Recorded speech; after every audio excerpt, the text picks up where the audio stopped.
Para falar a favor, o deputado Rogério Marinho não se faz presente. O próximo inscrito para falar a favor, o deputado Mauro Pereira, tem até 15 minutos.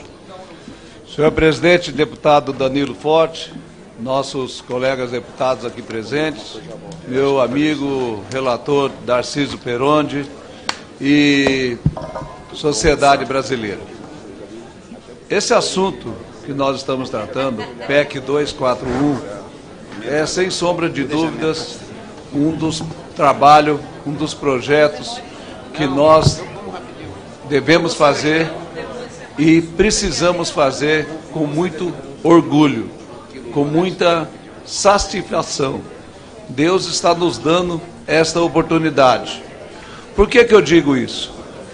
Eu sou de Caxias do Sul, no estado do Rio Grande do Sul, uma região onde a indústria metalmecânica ela é uma das mais fortes, pode-se dizer até do mundo. Nós temos as maiores indústrias do setor de transporte, a indústria por exemplo, Randon, Guerra, Marco Polo, Neobus, Agralha S.A. e outras. E lá nós podemos acompanhar, como vereador, o crescimento do nosso país.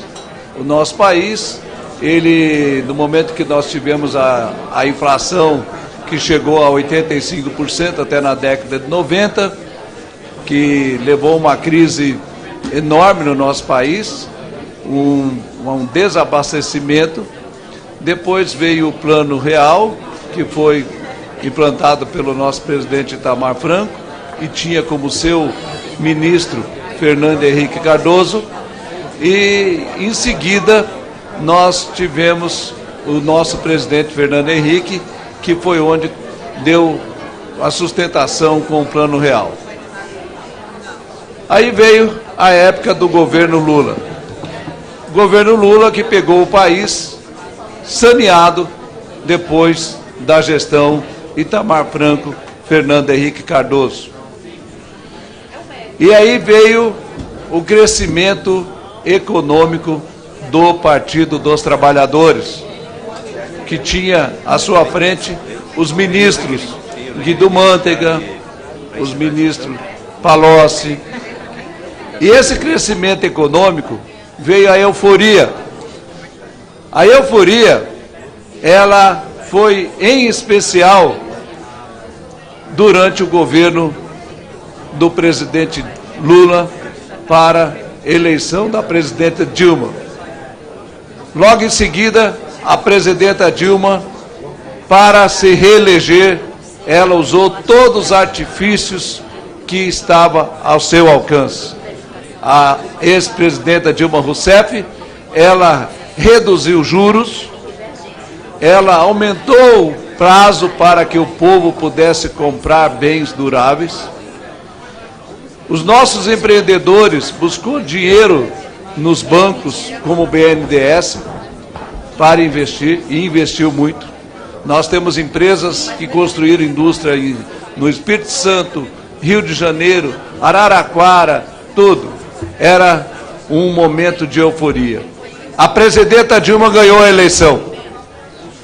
Quando foi em janeiro de 2015, o povo brasileiro começou a ver o golpe que a ex-presidenta Dilma Rousseff, juntamente com todos os partidos que aqui falaram, e que falaram, por exemplo, PCdoB, Rede, PSOL, aí veio a realidade que foi muito dura. Aquela energia elétrica que ela deu um desconto de 30% durante 2 anos, aquela energia elétrica passou para um aumento de 60% até 90%. Os juros dispararam, o crédito foi cortado, o ICM, o ISS, que as empresas tiveram uma bonificação durante 2 anos para que a presidenta Dilma ganhasse as eleições, o INSS, que era pago pelo empreendedor por cada servidor, reduziu. Quando chegou em janeiro, aí voltou à realidade com o novo INSS para os nossos empreendedores. E aí veio a crise, veio o desemprego esse que hoje está em 12 milhões. Em 2015 o povo foi para as ruas, o povo se revoltou com esse pessoal do PT, do PCdoB, da rede e dos seus assemelhados. E essa casa aqui, ela fez justiça. A nossa casa, ela fez a justiça votando o processo de impeachment. Foram 637 votos a favor da retirada da ex-presidente Dilma Rousseff. E o Senado, em seguida, cumpriu a missão deles também. Foi retirado o Partido dos Trabalhadores, a presidenta Dilma Rousseff do governo. Agora, o que sobrou? Sobrou da presidenta Dilma Rousseff a herança. Pode-se dizer a herança maldita do PT, que eles deixaram. Sobrou 12 milhões de desempregados, sobrou um Brasil endividado, não tem ministérios que não devem alguma coisa para alguém. Todos os ministérios estão devendo. O governo federal, o governo da presidenta Dilma, nos últimos 2 anos, não pagou os juros e os dividendos para os bancos internacionais. Hoje, o governo federal não tem crédito para ser avalista de uma prefeitura como Porto Alegre, Caxias do Sul, Manaus, que tem financiamento internacional, mas tem que ter o aval do governo, só que o governo não tem poder para avalizar, não serve como avalista. A saúde, que é tão falada pelos membros do PT, que acabaram de falar agora, dizendo que a saúde, que vai tirar dinheiro da saúde. O Ministério da Saúde deve para os municípios, os hospitais, 3 bilhões de reais. Só para Caxias do Sul, Serviço de Oncologia, Prefeitura, o Estado, é muito dinheiro. Deve para todo mundo. Deve muito. 170 bilhões de déficit. E aí, eu pergunto, qual é a moral do Brasil no mundo para os investidores? Qual é a moral do Brasil, do nosso governo, para os investidores internos? A moral é zero, é quase zero. Aí, vamos fazer uma reflexão. Por que nós estamos assim? Porque com esse déficit, esse juro, o governo federal tem que pagar para os banqueiros. E esse juro, ele é cada vez mais alto, por quê? Porque os banqueiros estão vendo que o Brasil, nos últimos anos, não economizou, pelo contrário, gastou a mais e vem gastando a mais. E cada vez que um cidadão comum deve, de uma forma irracional, ele usa o financiamento normal, aí ele começa a usar o cheque especial, que o juro já é mais alto, e aí eles têm que pegar dinheiro de agiota, que aí é porque o Brasil, é porque a situação dele já chegou no caos. E o Brasil está nessa situação. Nós gastamos a mais do que arrecadamos. E os banqueiros sabem disso. E eles emprestam dinheiro para nós com juro alto, porque sabem que nós estamos numa situação delicada.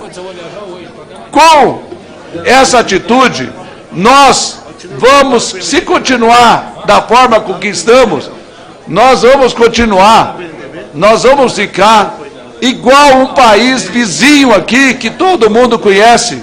É um país que gastou demais, o petróleo abaixou o preço, eles não estão conseguindo manter as suas finanças e não tem crédito para comprar fora do seu país. Eu estou falando da Venezuela, um país que é administrado por um povo, por um presidente que é relacionado, idêntico ao que nós tínhamos aqui, que era o Lula e a Dilma. E eu, como deputado federal, e os deputados federais de bem, os deputados, as deputadas federais, nós queremos o melhor para o nosso país. O que nós queremos é uma é uma gestão séria, como está acontecendo agora no governo Michel Temer. O Ministério da Saúde... Peço silêncio aí, que o deputado está com a palavra, por favor. O Ministério da Saúde, que tem o ministro Ricardo Barros, ele, em 4 meses, ele economizou R$1 bilhão com gestão, renegociando aluguéis, renegociando contratos de TI, comprando medicamentos de uma forma correta, de uma forma honesta. É isso que o presidente Michel Temer está fazendo com a sua equipe, cortando cargos em comissões, cortando o CC. Essa gestão, que é pegar o que nós temos e administrar com qualidade, com respeito, é o que nosso governo está fazendo. E todos os ministros estão agindo dessa forma. E o que nós vamos fazer? Nós não vamos, de hipótese nenhuma, cortar direitos, cortar saúde, cortar educação. Pelo contrário, nós vamos dar uma sustentação, uma sustentabilidade para que todos os serviços sejam bem feitos, como pegando o dinheiro que nós temos e aplicando de uma forma correta. Ao mesmo tempo, nós temos que deixar uma coisa bem clara. 30, 40 minutos. Uma coisa bem clara. Uma coisa bem clara. O nosso governo, baseado em todo o trabalho que já foi feito, que está sendo feito pela Operação Lava Jato, pelo Supremo, pelo Ministério Público Federal, pela Polícia Federal, Deltan Dallagnol do Ministério Público Federal, juiz Sérgio Moro, o nosso governo vai apoiar e continuará apoiando 100% os órgãos públicos federais, as Forças Armadas, para que dê a segurança que o nosso povo precisa. E o combate à corrupção, deputado Danilo, o combate à corrupção, sem sombra de dúvidas, será aquilo que é de mais importante, porque o que estava sangrando os cofres públicos era a corrupção. E a corrupção tem dono, tem nome. Quem falou foi o Rodrigo Janot. Quem falou foi o Deltan Dallagnol, que disse que se não fosse o ex-presidente Lula, não existiria Mensalão e nem Petrolão. E quem também está fazendo um papel importantíssimo é o nosso ministro Henrique Meirelles, que foi criticado aqui pelos petistas, pelos PCdoB e outros. Só que para eles, o bom é o Manteiga, o bom é o Palocci. Só que eles eram bons, o Manteiga e o Palocci era bom para o bolso deles e para o bolso do Partido dos Trabalhadores. E tanto é que os dois estão presos hoje. O Manteiga não está preso porque se apoiou num caso de doença, mas os outros estão presos. E nós vamos acabar com a corrupção, a Lava Jato vai acabar com a corrupção. Estamos votando agora, nesse ano também, as 10 medidas anticorrupção que vai fechar o cerco. E o nosso governo, com essa PEC 241 aprovada, que nós que gostamos do nosso país, nós vamos aprovar, nós vamos ter um conceito de país sério perante o mundo, perante os investidores. E esse conceito vai fazer com que o juro reduza. Nós vamos ter mais linha de crédito para as pessoas. E nós vamos, sim, todos esses 12 milhões de desempregados que o Partido dos Trabalhadores, PCdoB, a Rede Pessoal criou, nós vamos dar emprego para esse povo. A iniciativa privada vai dar emprego para esse povo que está desempregado. A nossa responsabilidade é grande. Nós queremos o melhor para o nosso país. E eu quero dizer com toda sinceridade, o que aconteceu de melhor para que nós, deputados, possamos votar com tranquilidade, é que a turma que dizia que era golpe, a turma que dizia que essa PEC era isso, era aquilo, eles foram derrotados nas urnas em todo o país. Perderam em todo o país. O Partido dos Trabalhadores, PCdoB, PSOL, recebeu uma derrota. Foi assim, triste de ver aonde chegou o Partido dos Trabalhadores e os assemelhados dele. Isso é porque o povo é inteligente, o nosso povo é inteligente. As pessoas que estão desempregadas, eles sabem muito bem que quem desempregou eles foi a Dilma Rousseff, foi o Lula, foi a equipe deles. E nós, com muita responsabilidade, que os nossos deputados federais, deputadas estaduais federais têm, nós vamos sim colocar o Brasil nos trilhos. Nós vamos colocar com seriedade, tendo coragem de votar projetos que vai ao encontro da população, não ao encontro do bolso dos partidos que estavam governando como era antigamente. Então, viva Sérgio Moro, que está passando o Brasil a limpo, e viva os deputados que adoram o nosso país. Muito obrigado.